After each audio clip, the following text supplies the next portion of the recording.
Monsieur le professeur, je réponds à la question. Vous avez suivi comme nous la dernière déclaration du président de la République sur la dissolution de l'Assemblée nationale. Il a dit que si ses partenaires du FCC étouffaient son travail ou ne lui permettaient pas de bien travailler, il va dissoudre l'Assemblée nationale. Vous êtes maître d'école de droit. Quand est-ce qu'on peut dissoudre une Assemblée nationale d'après notre Constitution? Merci, monsieur le journaliste. La dissolution de l'Assemblée nationale est prévue par l'article 148 de la Constitution. Cette disposition pose les conditions de fond et les conditions de forme en vue de la dissolution. L'article 148 dit que la dissolution ne peut intervenir que lorsqu'il y a une crise persistante entre l'Assemblée nationale et le gouvernement.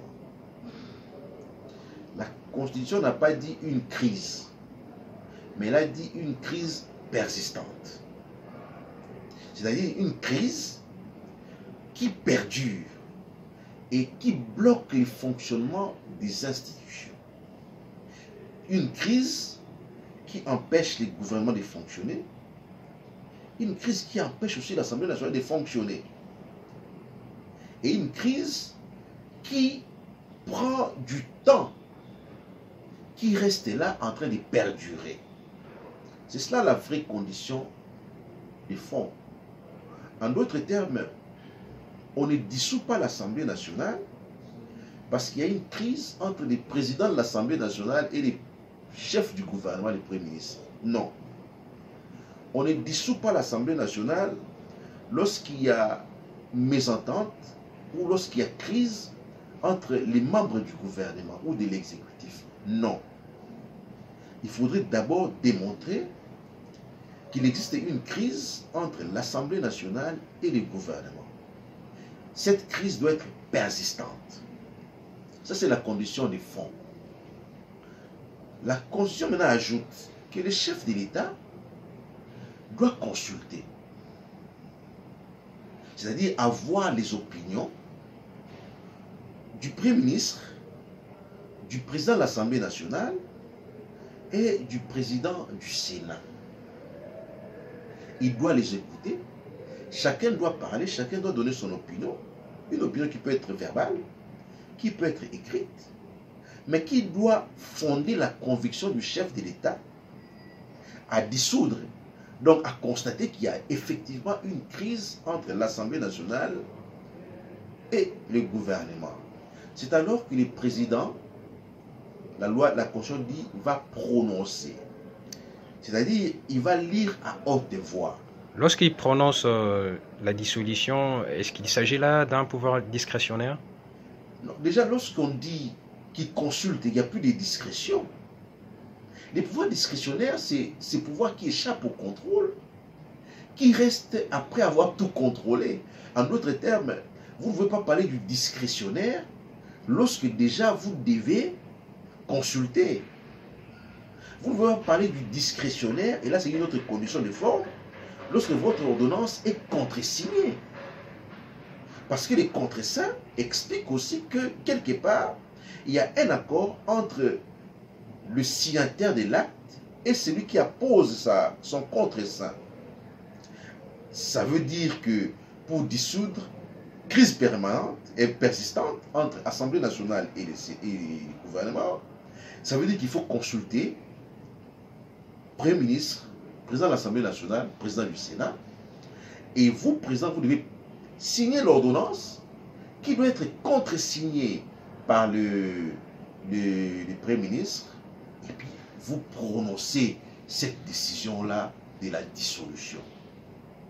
Alors, la question chez nous ne peut pas se poser seulement en termes de la dissolution. Mais qu'est-ce qui arrive après la dissolution? Selon la Constitution, il faut organiser les élections, les nouvelles élections, dans les 2 mois qui suivent, dans les 60 jours qui suivent. moi, je peux conseiller au chef d'État de dissoudre. Je peux lui dire, écoutez, prononcer la dissolution contre vents et marées. Mais après, il faut organiser de nouvelles élections. Est-ce que, avec la petite expérience que nous avons eue en 2018, est-ce que on peut dissoudre et dans 2 mois organiser des élections?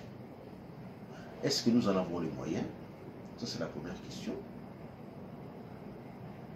Est-ce qu'on doit aller aux élections dans les 2 mois qui suivent avec la même CENI qui nous a montré de toutes les couleurs de quoi elle est capable? Est-ce qu'il faut aller aux élections dans 2 mois avec la même justice, la même cour constitutionnelle qui nous a montré de quoi elle est capable dans l'appréciation des erreurs matérielles? Je pense qu'il faudrait réfléchir profondément pour arriver à imaginer une telle option de dissolution. Est-ce que ça serait opportune pour le président actuel de dissoudre l'Assemblée nationale? C'est une décision, je dirais, inopportune, mais en même temps... S'il arrivait aujourd'hui. Mais en même temps, contre-productive pour les chefs de l'État actuel. Moi, je pense que si le chef de l'État sent que dans cette coalition, les choses ne marchent pas comme il se doit, il faut plutôt conseiller au cash de quitter la coalition et de rester dans la cohabitation. Mais on ne peut pas dire nous restons dans la coalition, mais de toutes les façons, je dissous l'Assemblée nationale. Je ne vois pas de sens dans cette décision. Peut-être qu'il y aura des gens qui vont dire au chef de l'État de ne même pas penser à cela, parce que ça ne va produire rien de bon pour lui-même, ni pour les peuples congolais. S'il ne doit pas faire la dissolution, que doit-il faire pour que cette coalition puisse survivre, pour qu'il y ait harmonie entre membres du gouvernement? Oui. La coalition, c'est un mariage entre 2 ou plusieurs forces politiques qui ont décidé de mettre ensemble leurs forces, mettre ensemble leurs députés pour constituer une majorité en vue de voter des lois, en vue de gouverner aussi. Alors, si dans la coalition rien ne marche, ce qu'il faudrait faire, c'est quoi? C'est quitter la coalition. Et puis, si on quitte la coalition et que aucune composante n'a la majorité, à ce moment-là, on peut organiser les élections anticipées, tout simplement parce que on n'a pas procédé à la dissolution, mais parce qu'il n'y a aucune force qui a la majorité pour gouverner le pays. Moi, je pense que la meilleure stratégie, c'est cela. Et non commencer à dire, nous allons dissoudre, alors qu'il faudrait plutôt quitter la coalition et peut-être rester dans la cohabitation. Merci, monsieur le professeur. Je vous en prie. En fait, c'est comme si vous étiez en train de lire la Constitution. S'il vous plaît. C'est vrai. Oui. Tu m'envoies ça aussi. Je vais regarder. Pardon, en fait, c'est comme si vous étiez en train de lire la Constitution. Pardon? Vous êtes en train. Ah, vous voulez prendre, hein? Ce que vous appelez effets spéciaux, c'est ça? Les inserts, quoi. Les inserts. Les effets spéciaux, c'est lorsqu'il y a ralenti. Ça, c'est un effet spécial.